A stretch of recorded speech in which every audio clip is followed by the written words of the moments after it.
My name is Marcia Robinson, and we are recording an oral history with Miss Lois Kidd Jestice as part of the Sweet MUMories Oral History Project to mark the 50th anniversary of the Miami University Middletown, Ohio campus. This interview is taking place on August 26, 2016 at Johnston Hall. Miss Jestice, do I have your consent to proceed with this interview? Yes, ma'am. Could you please tell us how you came to be associated with Miami Middletown? With Miami Middletown? Well, first of all, I received, when I graduated from high school in 1954, Carlisle High School, I was one of 9 girls who received a scholarship. But it was to the University of Missouri, or Oklahoma, one of those out there, in decorating and home ec and everything, because I was raised on a farm and I had made my own clothes all through school from the time I was 12 years old, and she thought that I should be teaching home ec in high school. Well, I wanted to be a music major, and I didn't get that. But I was also runner-up in sports, second runner-up for Miami Oxford that year, and that was closer. But my family did not have the money at that time to help me go to college. So I chose to go to work, and then later on, I got married and had 2 kids, and I started, after being in the hospital for 31 days, my dad said, you need to get serious about doing a career of either teaching in music or, doing something where you can make some money and be somebody. And so I started at Miami over at Oxford in 1963. Then later on, I only went that one summer, 2 classes, and something happened in my life that I could not go back. And it was disastrous that first year because of the things that were happening in my life. And so I went back, started volunteering at the school. My kids started school. I started volunteering at Mayfield. Mr. George Kraut was the principal at that time. And it's strange how God puts people in our lives at different parts of our lives that kind of shove you along. Like I had the 5th grade teacher told me I was going to be a teacher when I was in 5th grade. My 8th grade bus driver, track coach, basketball coach, 8th grade teacher told me I was going to be a teacher and had me play the part of a teacher in a play in the 8th grade. So, it was always someone along the way telling me I should be teaching. And then my second piano teacher said, you should be teaching piano. And he taught me how to teach students, his beginning students, when I was in high school. And I didn't get any money for that. It was him teaching me how to teach the students. So at the age of 16, I had 3 students, and that I was teaching under Bill Neal. And he was teaching me out of his book that he taught out of at the University of Dayton. And so that's when I learned how to do chords and transition, transposing, learned what a 6th was and a 7th and a German 6th and all that stuff, through the book that he taught me out of.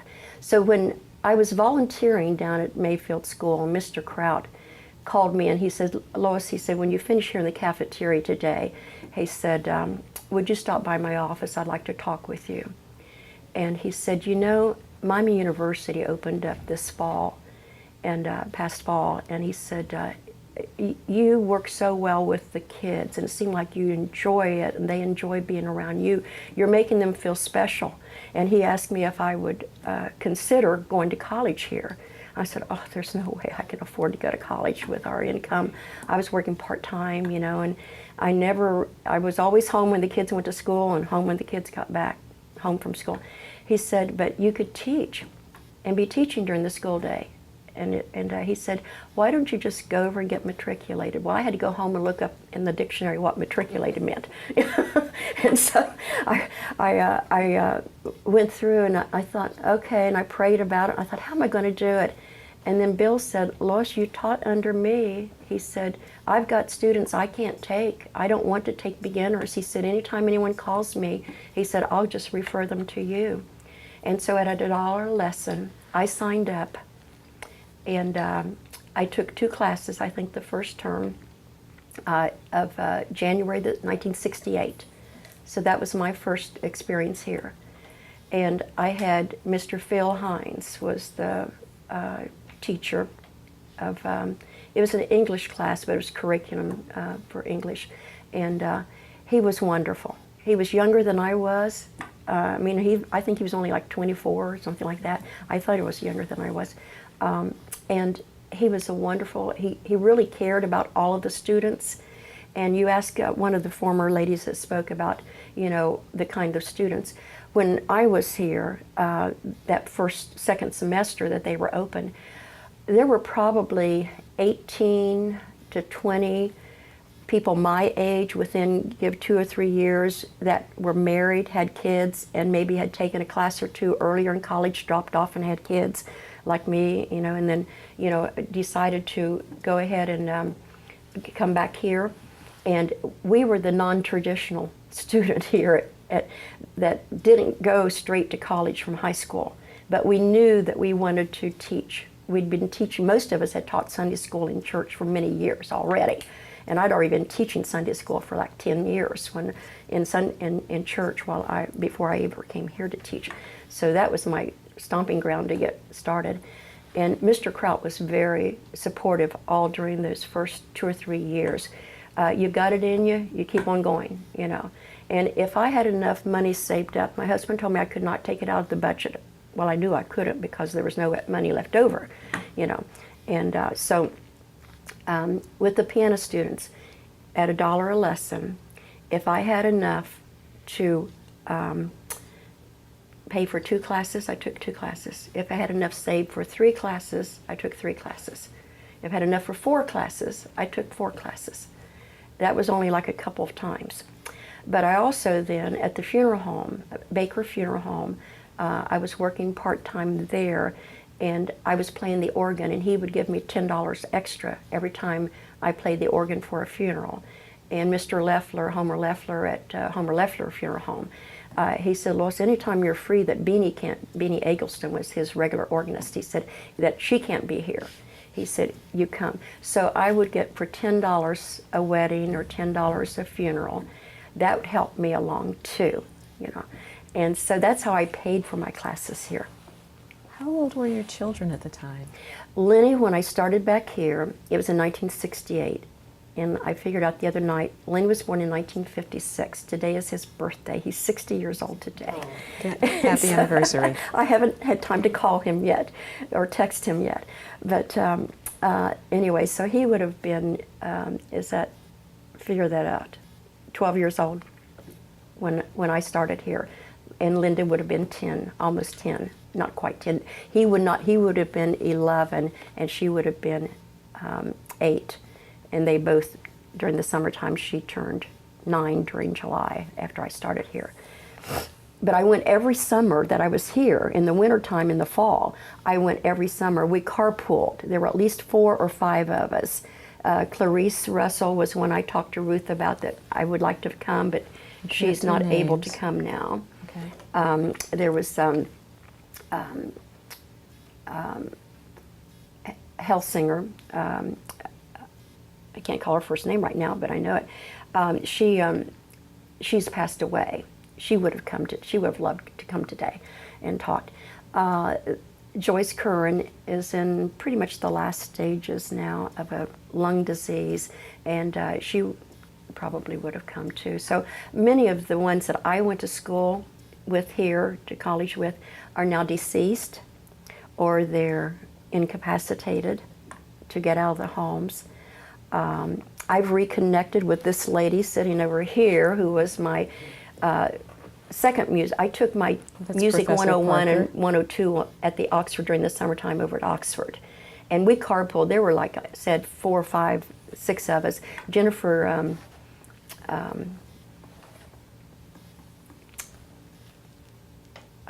okay, anyway, she worked at Franklin when I worked there.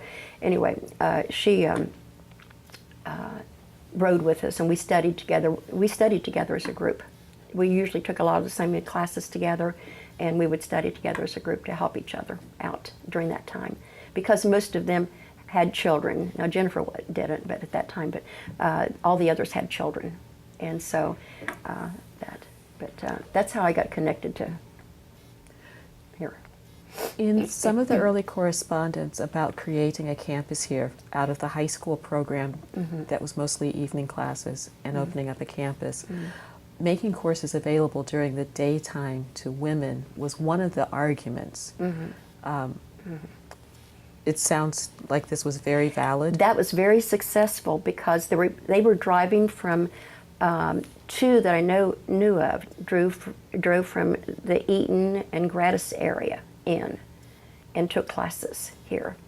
And then there was from Miamisburg and Centerville coming in that I can remember, you know, them being from out of town. Hamilton did not have the campus at that time, so they were driving up from the Hamilton area to take classes here. And it was a lot of the women, we took them during the daytime while the kids were in school. Classes started at 9 o'clock here. Over at campus, they started at 7 in the summertime. And there was something about that in the summertime, I'd like to say. On the Wednesdays, they would have a program at the music hall. It would be either someone singing, playing the violin, the viola, accompanied on the piano, or it would be a excellent pianist that would come over there. And I would drive that day myself and take my two kids To Oxford. To Oxford. And Lenny, I would drop them off at the library as I would go to my classes. And the program was not until the afternoon at 1 o'clock, so we always packed our lunch. We packed a lunch. Lenny would take his lunch and my lunch, and he'd always go to the resource room that had the registered books and, you know, the Washington Post and New York Times and things like that. He would go straight there. Linda would go straight to the children's books section. And they were allowed to check out 5 or 6 books. I think it was 6 books each every week that they went. And they would read them both. Both kids were insatiable readers from the time they were young because I read to them as a child. When they were, you know, first born, I started reading to them. And they both still read today. And that was one of my big pluses of going to the campus during the summertime, was being able to take the kids to the musical. I remember one thing with Linda, that was with Lenny, the professor came up to me. He said, "I understand you're Lenny's mother." And I said, "Yes." He said, "I want to tell you this child right here knows more about history of America and the world than some of the students in my class." And he said, "He is amazing." And I said, "He reads all the time. He spends his time reading." He said, "Keep it up, keep it up." He said he should be in college. Well, he did go to college later on through the Navy and owns his own business now, and he makes more money in a year than I ever thought about making for working 20 years. So he was very successful because of me taking him to where he could get access to the books to read. And then Linda loved the musical part of it, you know, and Lenny tolerated it for the time. You know, he would sit back in the back and read while we were up enjoying the music part. Well, the pianist had a string that kept breaking on the 7-foot grand Steinway piano, and he knew how to fix it himself, and he said, "Time out, I have to fix this string. When are they going to get a new piano?" You know, and so it would go on for a while. Well, when he finally finished, we gave him a standing ovation. Well, then he played another song, which my daughter loved, Mozart, and she recognized it immediately from taking violin with Mrs. Nine. She recognized the song. And she says, "Oh, I love this song." You know, and so then we stood and clapped again, and he was so good, and they said, "Play another one, play another one." So he played another one. When he finished, she looked up at me, she said, "Mother," and I said, "Yes." She said, "Why didn't he play that one the first time?" And then we would have to stand up all that time. So that was just one of my memories of taking my kids to Oxford with me, and how they benefited from me going to college, even at that small age. But back to Mom. Back to the farm.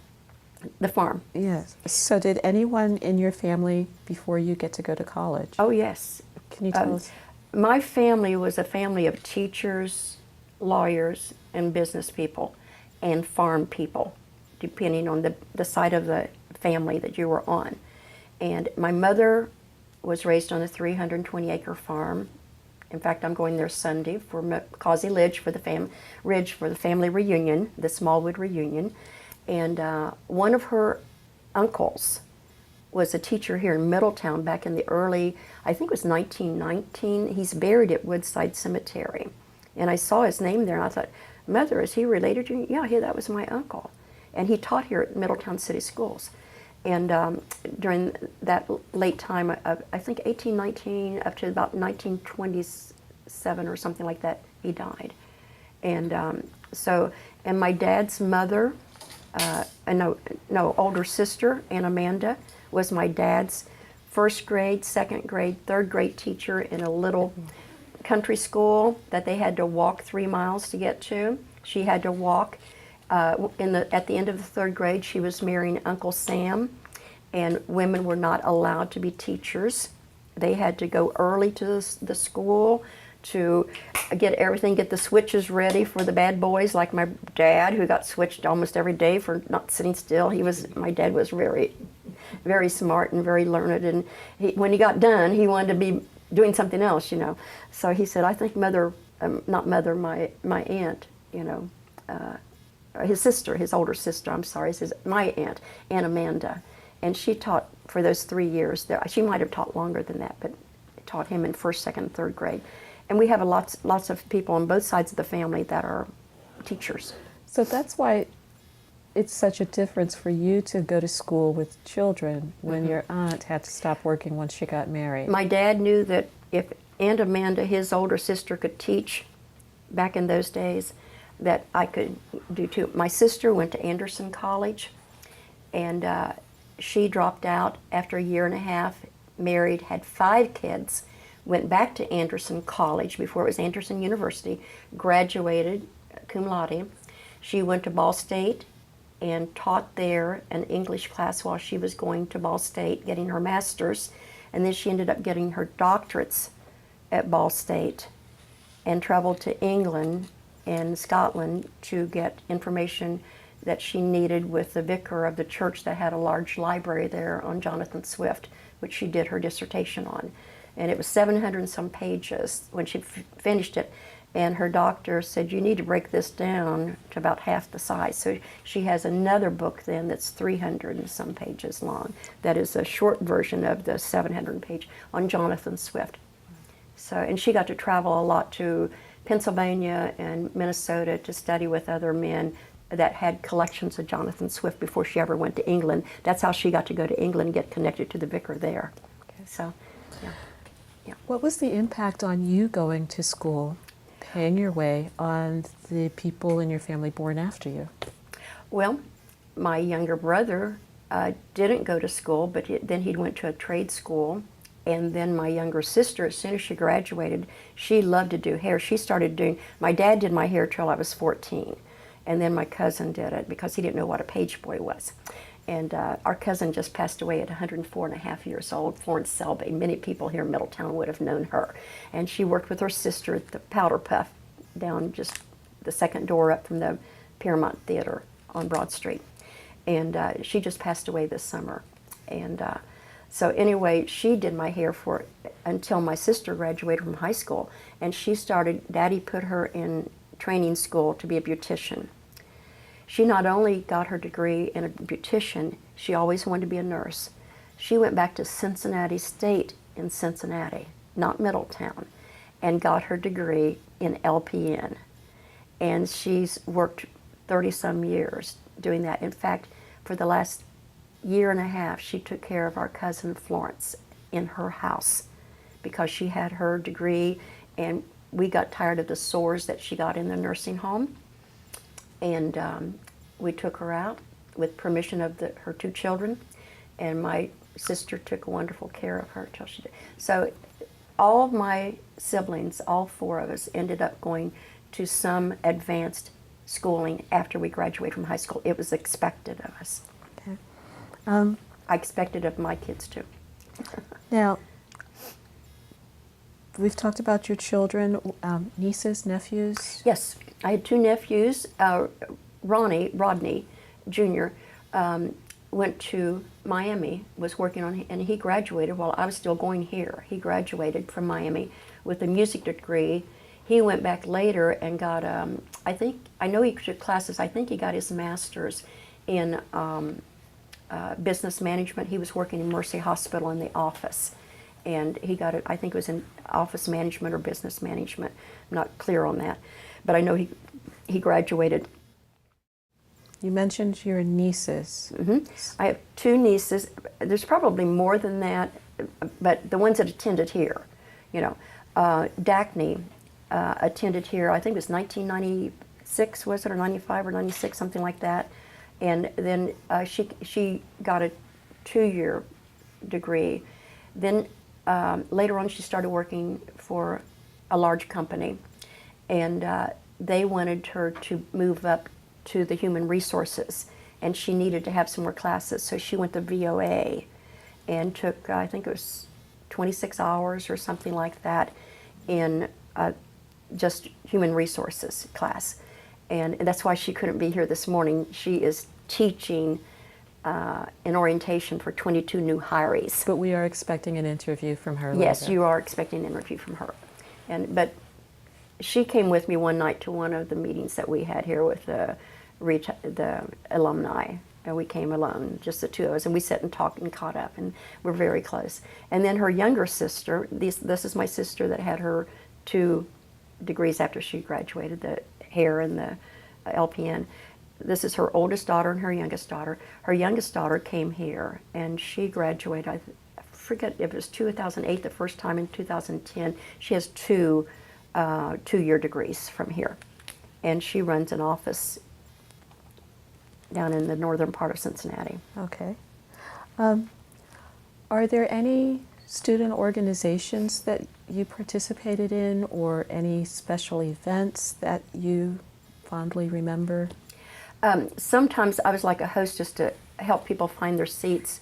A couple times at the things at Dave Finkelman Auditorium that was going on, and I usually attended about everything that happened there through the years. And this lady started the chorale, Chris Parker, and I was taking the music class with her as my instructor, and she needed people in the choir, and we ended up having, I think, over 50 in the choir, Chris. I don't think you mentioned that, but I think we had over 50 in the choir. We might have had 35 starting out or something, but I was in it 2 years with her, and then I dropped out because I was starting to work, and I had 2 kids. I had to run to things, activities at school, and working part-time and things like that. So I dropped out, and then when Rod Nips came here to the campus, then I came back and joined the choir again. I was more settled on my job, and my kids were out of school, and so or either on their own driving, and I was able to join the choir again, and I sang. I didn't take any of the trips with any of them when they went overseas, but I did get to sing with them on stage, and that was a joy. Sally Sparks was the pianist, so I put my 2 granddaughters on her piano teacher list.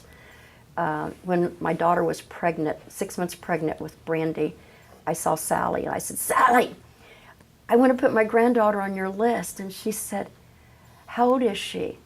I said, "She's 6 months in the womb." I said, "Well, you told me you had a long list of piano students." And Sally was the pianist for our group when Rod was there. She was a beautiful lady. And she not only taught my 2 granddaughters, but most of my friends' granddaughters or children, because people that I knew through my work. By any chance, did you know of Claire Easton? Yes, I did. What do you recall about wonderful. Claire? She was my neighbor. She was the one that talked me into going out and collecting for American Heart, I think it was, or American Red Cross or American Heart in our neighborhood, because she didn't have time. Lois, it's when I was coming here to classes, "I just don't have time to do one more thing, and I've been doing this. Would you take this over?" So I did it down, we lived on at the corner facing on South Main Street of 6th and Main, on the corner there, and she lived up, I think, the corner of 4th and up in that area there, maybe the second house down from 4th Street on Main Street at that time. And she was a beautiful lady, just everyone loved her.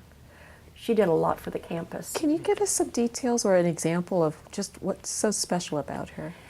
She made we students who were non-traditional students feel comfortable in our skin and that we were appreciated for what we were doing. And she encouraged us. Some of the professors here only kind of did that with the younger students. They were more inclined in babying them and not giving much attention to us with questions or things, you know. It's like sometimes we were overlooked in the class to be called on or whatever, you know, like we were, you know. And we didn't, she made us feel special here. And she encouraged us that, you know, things, you know, you've got a family, I know what you're going through. And many of us had all kinds of things, like my dad was in the hospital with his heart and his cancer a lot of the times during the time I was going to school here. And so you didn't have the time to study because you were running to the hospital to Kettering to see him there or either take him for his treatments and things like that. And she was very encouraging to not only me, but to others in the class. Thank you very much for that. I had some other teachers I just wanted to mention real quick.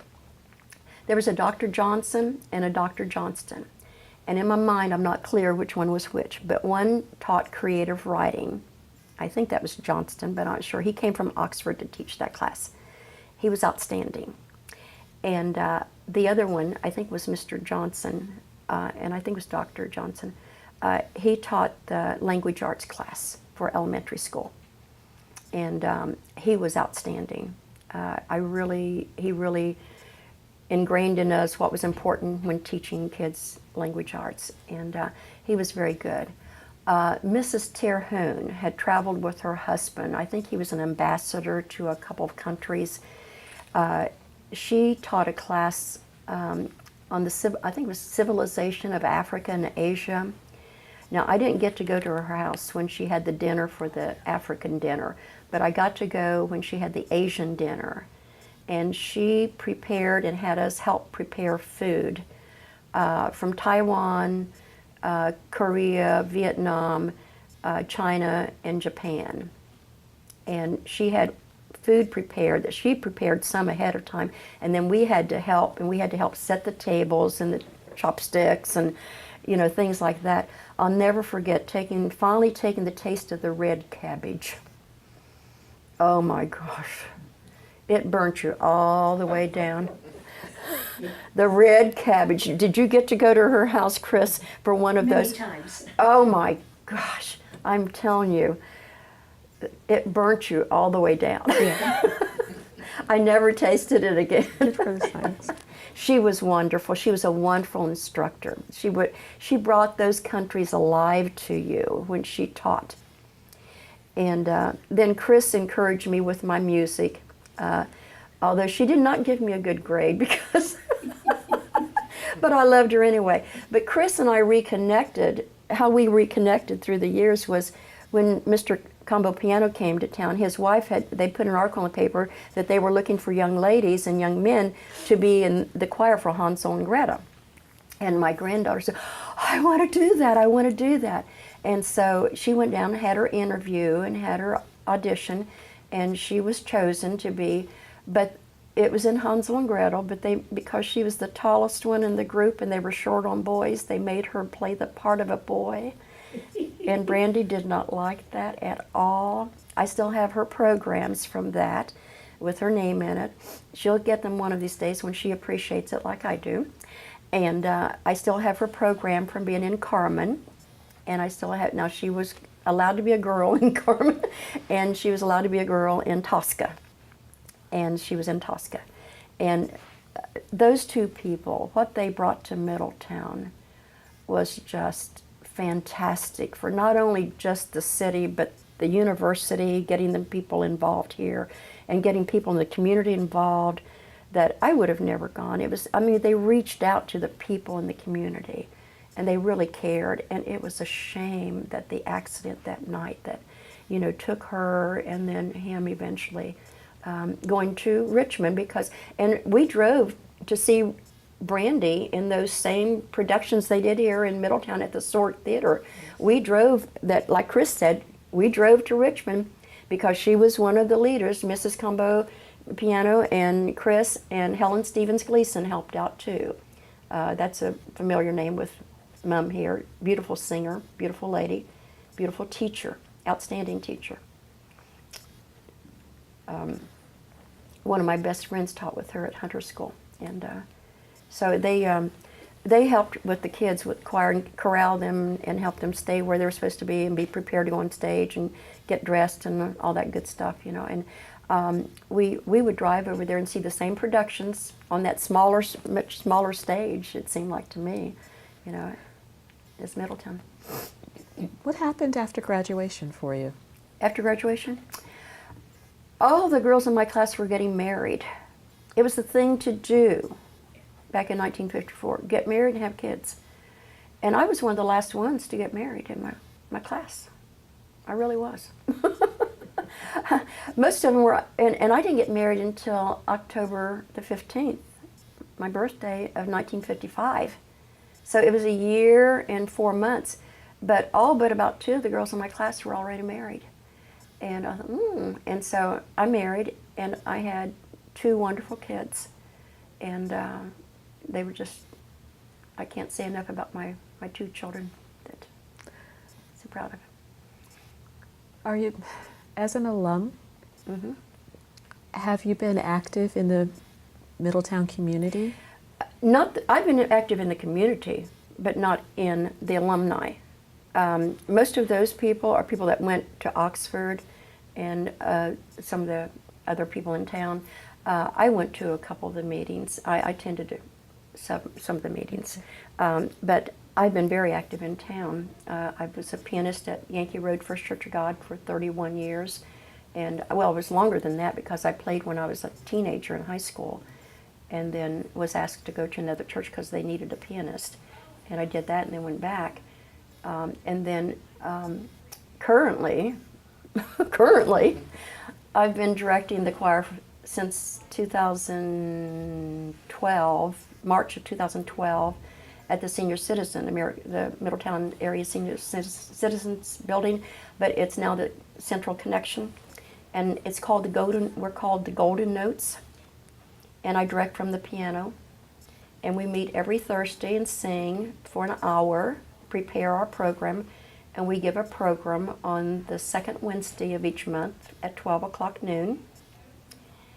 And we go to healthcare facilities, like in September and December we're scheduled to go, September the 15th and December the 15th, to go to Garden Manor to sing. We've gone to some of the churches and done a Christmas program, and then they in turn usually donate a couple $100 to the center to help run it. So we volunteer our time. So the connection between the university and the community constantly recycles. Yeah, it recycles. And most of us there in the choir, half of us have graduated either from Miami or another college. Most of us in the choir have either graduated from either Miami Oxford or Miami MUM or another college. And we have fun. We're doing a skit called If I Were a Sailor. Oh, she wants me to tell you that she's in my choir now. This is Chris Parker, you know, talking to me again. So we've reconnected. She joined the center, and she saw me, and I saw her, and I said, Chris Parker. We're standing there at the counter. I said, Chris Parker. I said, Chris Parker that taught music at MUM? And she said, yes. And I said, well, I was one of your first students when you started teaching there, and I sang in your choir. And she said, well, I'm joining the choir here. I said, no way. So we've had so much fun. I pick her up sometimes when the bus forgets her, or she forgets to call the bus, or sometimes I take her home. And I do that with a couple of the other people that have some transportation problems too sometimes. But we have a good group of people in the Golden Notes. So Thank you. You'll have to come down sometime. I just might. Come down and videotape us. Are there any other stories that you would like to record at this time, or we can schedule another interview if you'd like? Oh my gosh. Let me see.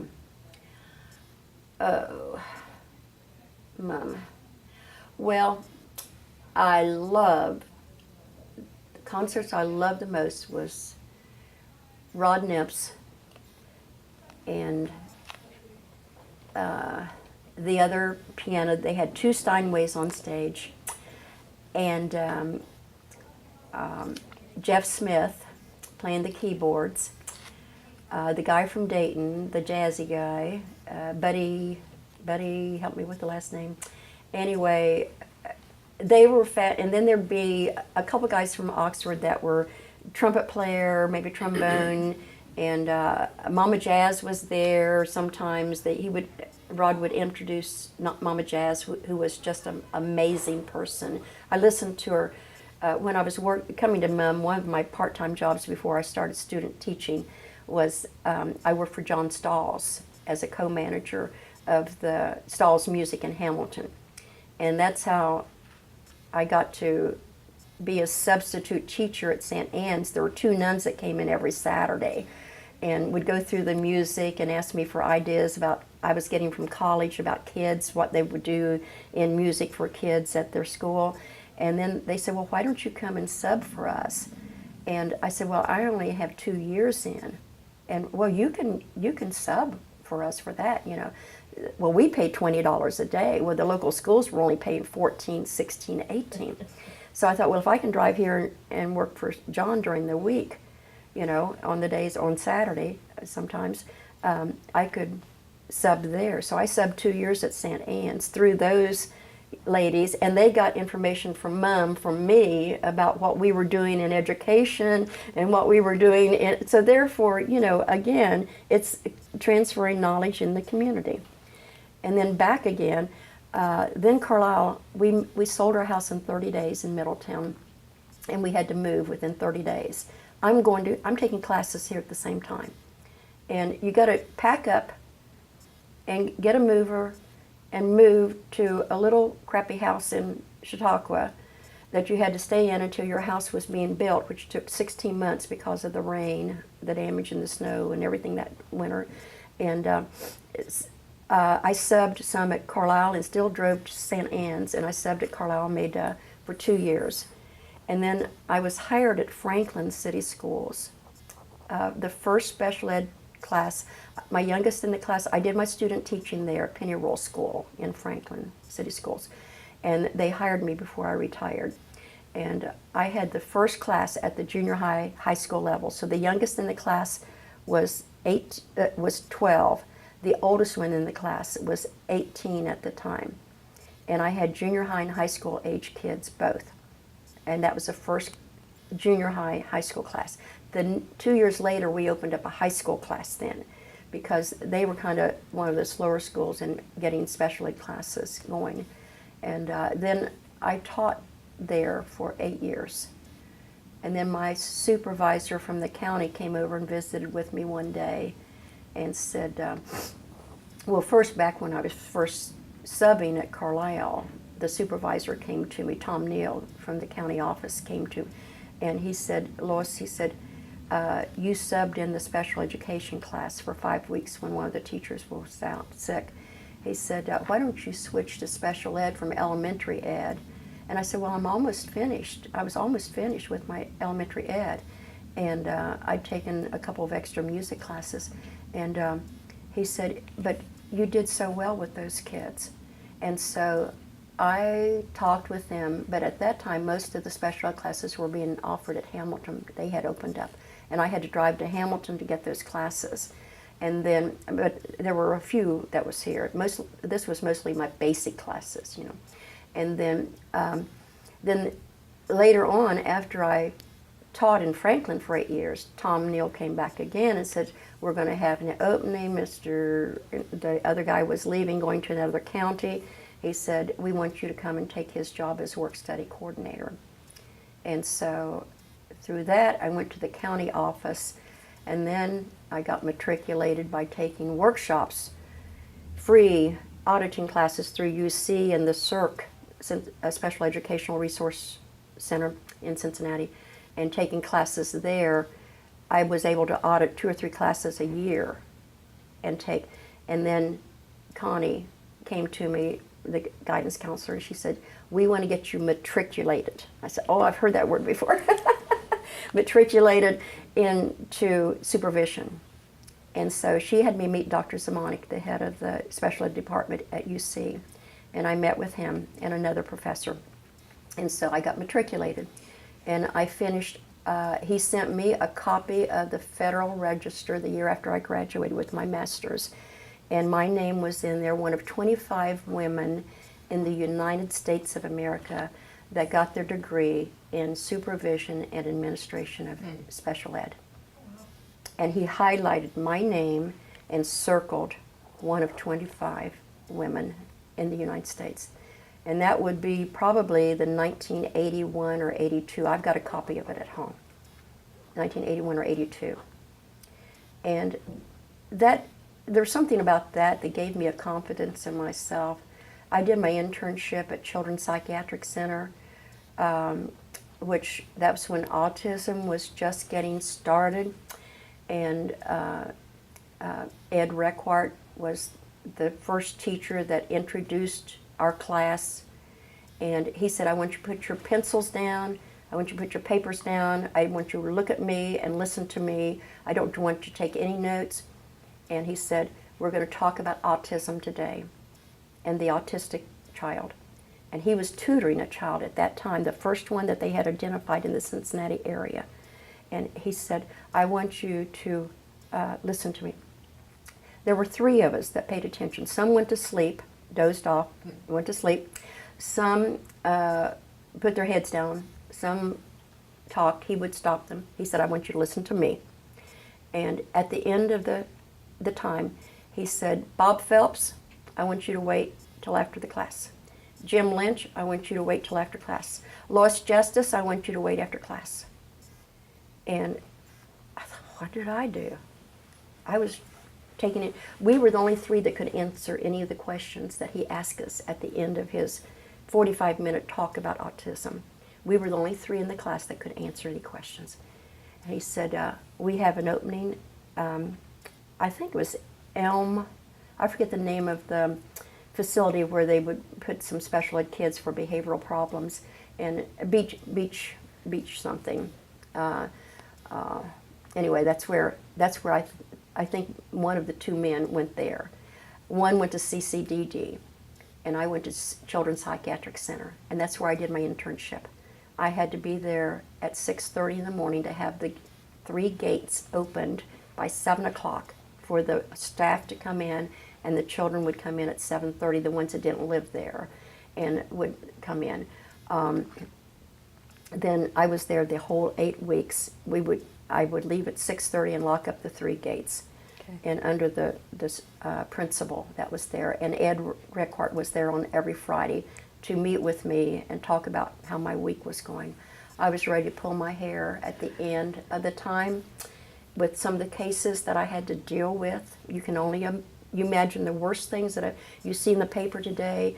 It was happening then, and we dealt with those kids. And through that, he took me along with the principal and the principal of the preschool up to when the state came down, some of the legislators, and people presented for money to get funding for the special education classes. He said, "Someday you're going to be doing this. Someday I want you to go." And we crowded in 5 in this little car, and he didn't drive. He rode his bicycle to UC every day. So anyway, we rode in that little car up there, and we sat through that, and it was amazing. And lo and behold, when I was chosen to be on the state Ohio Coalition for Education of Handicapped Children, Ohio Coalition, OCE, Education of Special Education Children, SC.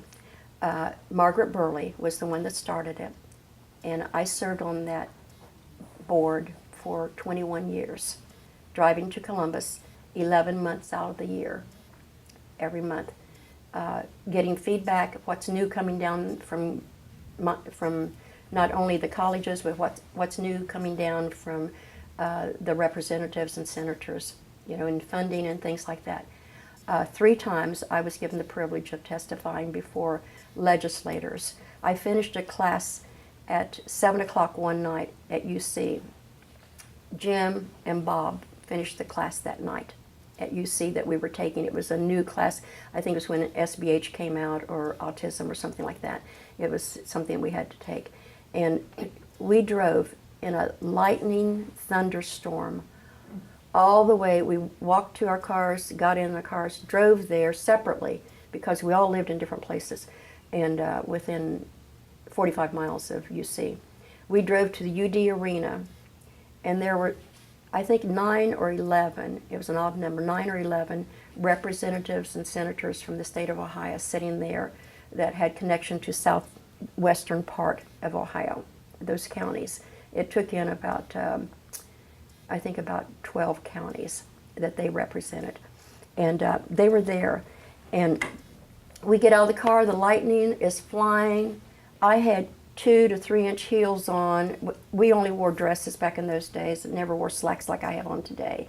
We wore dresses to teach in at school and everything. I wore dresses to class, or skirts. And we got out, and I could see Bob running from one area. We couldn't find a place 3 cars together. We had to park way out. Run through water that was that thick, soaking wet from the, you know, the bottom of your skirt down, soaking wet, to get in there. And they said, "You're on." And we had to testify for funding to get for the LD classes. We testified again to get funding for the gifted classes. And it was a privilege and an honor to be part of that. And I never dreamed when I stepped my first foot here in Miami University that I would ever go to that distance. That took up most of my life, and the music was the other part, because I started volunteering at the prison, LCI, Lebanon Correctional Institution, in 1962. Out of my volunteer part over there, I got Rod Nips to come and be the director of the, I was directing both the Catholic guys and the Protestant guys, and he came and he took over the Catholic choir, and we got to work together over there. And he's just one of another A plus plus plus people that was here at Miami, and now is at VOA. I mean, outstanding guy. He played an 8-minute rendition of Jesus Loves Me at my retirement party in 2000, like I really retired, right? At my retirement party in 2000 over at Springbrook Christian Church. He drove all the way from Oxford after playing at his church that morning and played an 8-minute rendition of Jesus Loves Me. And not knowing, my little great nephew from California, he and his mother had driven in from Anderson, Indiana, and had driven in, and he had come up and sat down beside me, and he pinched me right here. And I said, "Devin, is that you?" He said, "Yes." And he said, "I want to play the piano like that man when I grow up." I said, "Oh," and I was just hugging him because that was such good news to my, well, they bought him a piano when he was like 7 years old. I mean, I think he was only about 6, I think, then. So I know you're going to have to delete 2/3 of what I've talked about here today, but that's okay. Maybe. It was good stories. We're going to have to stop for now. Do I have your permission to discontinue this recording? Absolutely. Thank you for so much. Thank you. Thank you.